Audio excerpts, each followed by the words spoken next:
It's day 3 of your Ireland project! Yeah! Awesome. Alright, for today, Friday, I just want to start with a reminder that you should make sure to review your course syllabus and to return the information document located at the end. You can do this by turning in a paper document or by emailing the information digitally. I like to have this by the second day that I've returned, so make sure that you're getting that done. Now, to move on, for your Ireland project, we have completed Wednesday's and Thursday's tasks, so we're going to go into Friday. Now, what you should have already submitted via Google Docs is your Jigsaw Research. So that's what was due before class. For today, again, you should be sitting with your groups, and you should be viewing this video, which you are. Now, for today, you guys are going to review the directions for the Jigsaw Research Task 2. That's located on the same sheet that you had yesterday. So you're going to have to go back to that sheet. That might be in your Google Documents, but if you just typed the term research into the Google Documents, you might need the directions again. To do that, just go back to yesterday's folder. So in yesterday's folder, you go back to the document or your group. That will then tell you your directions for today. So let's go, for instance, say I'm in period 5, group 3. I'm going to select Dublin Castle, and I'm going to open it. And if I'm in this group, this should look familiar, because this is what I looked at yesterday. Now I see my terms again. This group has 7 terms to complete. And this is what we did yesterday, me and my group members. Now, say one of my group members didn't finish their work. That's pretty important. Now, if you trust that they're going to get it done today or tomorrow, then you can trust them if you want. But if you're really concerned that this group member might not do their work for the entirety of the project, this would be the time to issue a first warning. Maybe you're not sure what that is.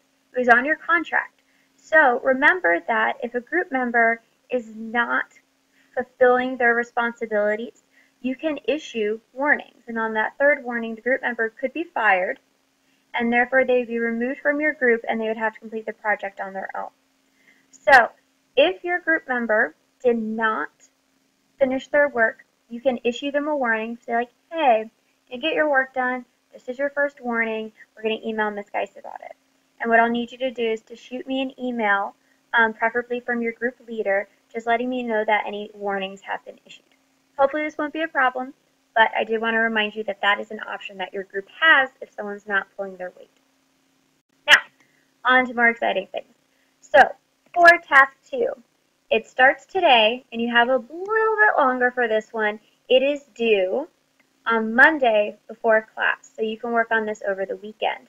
Now, it does have a lot of group work in it, so it's going to be difficult to complete individually. So I would say you should really get most of it done during class today. But I know some of you guys are perfectionists, which is great. I love perfectionists. So during the weekend, if you want to go back and make edits to your research, add more to your research, and then also edit through the assignment for today, I love if you edit, and perfect your work so that when I see it, I can be super duper impressed.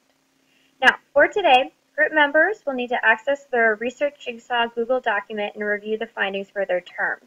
Now, if there's any issues here, technician, remember it's your responsibility to maintain all Google documents. So help your group members out, bring this up, make sure it's been shared to everyone and everyone has access. So you guys are going to review all the things you found for the terms, go over the information, make sure every single group member understands what that term means. Then, you're going to group and order the terms based upon chronology and also similarity. So you can order it based upon time. Let me zoom in. This might be hard to see. There we go. That's better. So you can order it chronologically, or you can find similarities before the terms. Ultimately, what you want to do is understand how all this information fits into a larger understanding of your topic.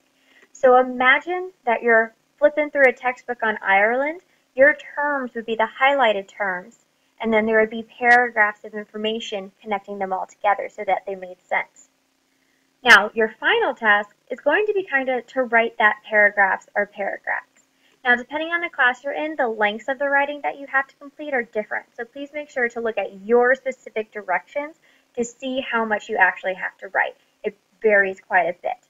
Now, for this sample group, I told the students that they need to compose 1 to 3 paragraphs. For some of you, it's going to be a paragraph. For some of you, it's going to be more. But what this writing has to do is it needs to link all of your terms together, resulting in an answer to the question, how is the Dublin Castle significant in Irish history and culture? Now, all of you aren't writing on the Dublin Castle. I don't want a paragraph about the Dublin Castle from every single group. Please write about your location. So you might just explain, how is Glendalough significant to Irish history and culture? How is St. Patrick's Cathedral significant to Irish history and culture? How is the Hill of Tara significant in Irish history and culture? All right. If you have conducted your research correctly, you are going to notice that there is a clear focus driven by the terms. Make sure this focus is clearly seen in your paragraphs. So for each location, I had something in mind. And when you're putting your terms together, you should see what I have in mind. Maybe it was about the Irish War of Independence. Maybe it was about something else. So try to find that focus and make sure your paragraph is about that focus. Now, your final Google document will succeed by achieving the specific requirements below. We'll go over the rubric in a second. Now, where are you putting this paragraph? Where are you putting it? You're going to put it on the same Google document as your research. It should be an all-one Google document, okay? Now, what should your Google document have? I made this nifty and super specific rubric that I think would be very beneficial for your group to review, because it tells you exactly what you need to do to get the grade that you want. So, grades can include legendary, which is a 90 to 100%, proficient, which there is a typo, and I posted it wrong for I think most of your classes, but know that this is supposed to say 80 to 89%. There's satisfactory, which is 70 to 79, and there's unsatisfactory, which is the lowest 69%. I want all groups to be shooting for one of these two categories. Okay? So what you'll need to do is you need to go through, you need to review what the content should be in your research and your paragraph, what critical thinking standards you need to achieve, and what professionalism standards you need to achieve. All right? And again, I'm going to harp on this because a lot of times students forget it. Works cited page and in-text citations are going to be something you need to pay attention to. If you don't know how to do in-text citations and works cited pages, there are a ton of videos on YouTube that explain how to do it, and also tons of websites that explain how to do it. So just put it in a search engine and you will learn how to do it. Also, someone in your group probably can help. All right, so with this rubric and with these directions, you are going to finish out your Jigsaw Research mini project. Remember, this is due on Monday before class. If you're looking over the rubric and you're like, oh no, we did so many things wrong, you have this weekend to go back and make changes and perfect it to whichever level you want to perfect it. All right. If you have any questions, post them in the forum or email me. All right. Thank you so much and have a great day. Bye.